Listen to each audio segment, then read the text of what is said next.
If you can sew a straight line, you can make this classic heirloom bonnet.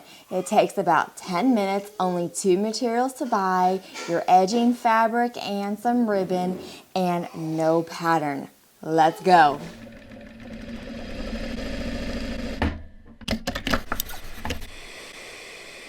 Alright, so to create this bonnet, first you need to have, some fabric, or like the base of your bonnet, if you will, the part that's going to go around your child's head.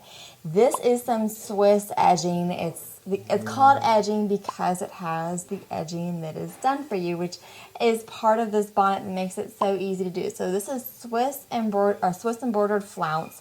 You could also use a wide piece of French lace would be lovely. English netting would be really nice. Or you could take a piece of fabric. This is a great opportunity to use some scrap from your stash. Take a piece of fabric and then apply the edging using your sewing machine. If you really want to get into it, you could do some hand embroidery techniques. I do have videos on how to do that. But if you want to just keep it quick and simple, like what we're going with it in this video, get yourself like something that's already done, or let your machine do it for you. So how long of a piece of fabric should you do, or a piece of lace? This started at 18 inches, so half a yard. I would say that's probably the bare minimum that you want to do. You can see these are fairly soft gathers here. I would show it on my child, but for the life of me, I can't get her to wear it without ripping it off. Why is that? Hats, bonnets, they look adorable, but I can't, my children, other kids keep them on, my kids rip them off. Anywho, I'm not bitter. So I'd say like 1.5 times. You can go measure from ear to ear, and I would say that measurement 1.5 times is the bare minimum that you want to do. 2, like if you multiply that by 2, that would give you kind of more like normal gathers, if you will. Like 1.5 is going to be slightly on the I don't want to say skimpy, just slightly on like the delicate side of life, whereas times 2 is more on the full side, and then like 2.5, 3, that you're getting into a very kind of full voluminous bonnet situation. So, and it's all up to you. It's sewing. You know how I feel about that on my channel. And then how wide should it be? Like this dimension to this dimension? That is a very good question, and that is something I am going to get into at the end of this video, because first you kind of need to understand how to construct it first, and then I will get into that. So, how does the cookie crumble? So once you have your edging, you'll fold over the raw edges towards the wrong side of your fabric or lace piece. Just fold them over about 1/8 of an inch, 1/4 of an inch. There's a lot of leeway here. And then iron that in place, and then fold them over again, another 1/8 of an inch, 1/4 of an inch, whatever your preference is. And again, iron that in place. Then run that through your machine, and ta-da, those raw edges are now done.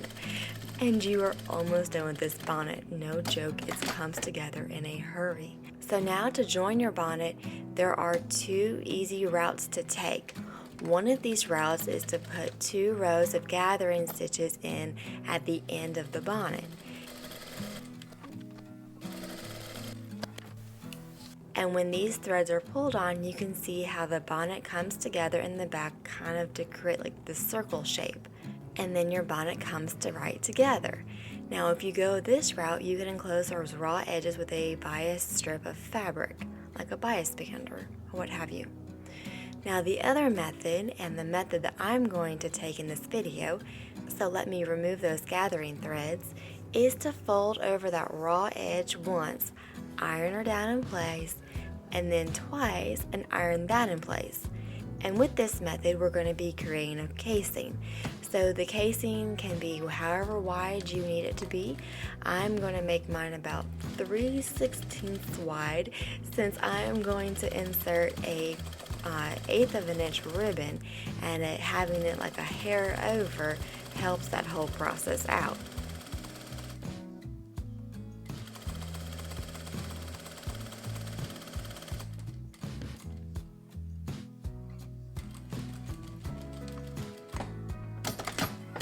So here's the back of my bonnet after I'm done sewing, and then here's what the little edges look like. Now on to finishing the bonnet. I know it is super easy. I've got two different ribbon widths here. One is 1/8 of an inch wide and the other is 1/4 of an inch, but by all means change this up. It is a very easy thing to personalize.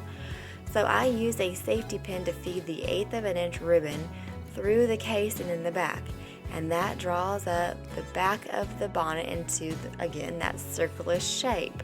And you can see how that just comes right together.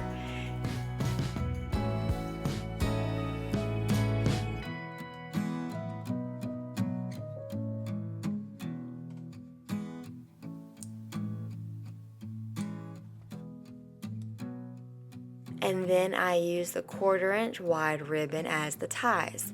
So I fold over the ribbon into kind of like this double pleat situation, and that hides the raw edge of the ribbon, but it also just kind of looks sweet and pretty, doesn't it?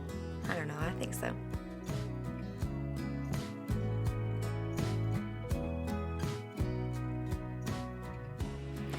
You can tack this down by hand or by machine, and then a pretty little mother pearl polishes everything off. But beads would be a fun option. A number of little things to add here just to kind of give a little bit of sparkle, a little polish.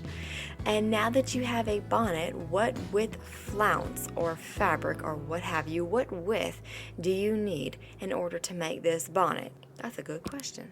Alright, so now that you know how it goes together, how wide of a piece of fabric or flounce do you need to get in order to do this bonnet?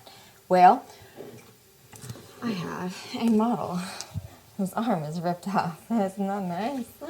Quality stuff around here. So if you were to take your child and kind of measure from the crown of their head to where you want that bonnet to end, okay, so I'm talking about this measurement here, because what can happen is that depending on how you put your bonnet together, that measurement can change. Of course, I've got this double knotted one. Alright, so I did this whole ribbon cinching in a number, and you can see as I cinched this ribbon more and more, if you wanted your hole to be smaller in the back, well, that's going to bring your starting point back, and that's going to move your brim back. Whereas if you widen this, if you wanted a wider looking thing, it's sewing you to you, well, now the center is here. Your brim, there's a space in between of just open space, and so that pushes the edging forward more. Do you see what I'm saying? Some rough numbers. If you are doing a newborn, a fresh newborn, this dimension from like the crown of the head to where the this edging should lay, like your finished edge, I would say 6.5 inches.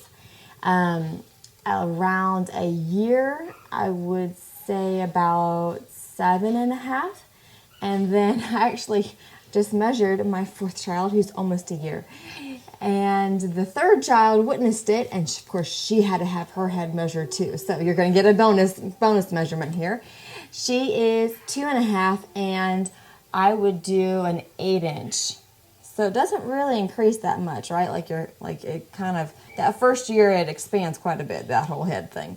But then it grows, the growth rate decreases quite a bit. So I would say about 6.5 for a newborn, 7.5 for a 1-year-old, and then a 2.5-year-old, 8.25.